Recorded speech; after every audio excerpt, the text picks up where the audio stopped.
Hello guys! In this video I'm going to show you how to check bump on the Pregnancy Plus application.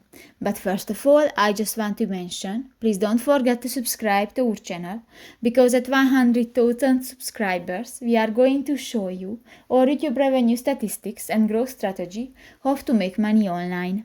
So let's jump into it. First of all, open the application on your device. New, click to the Me icon next to the baby option at the lower bar on the screen, and here click to the My Bump option.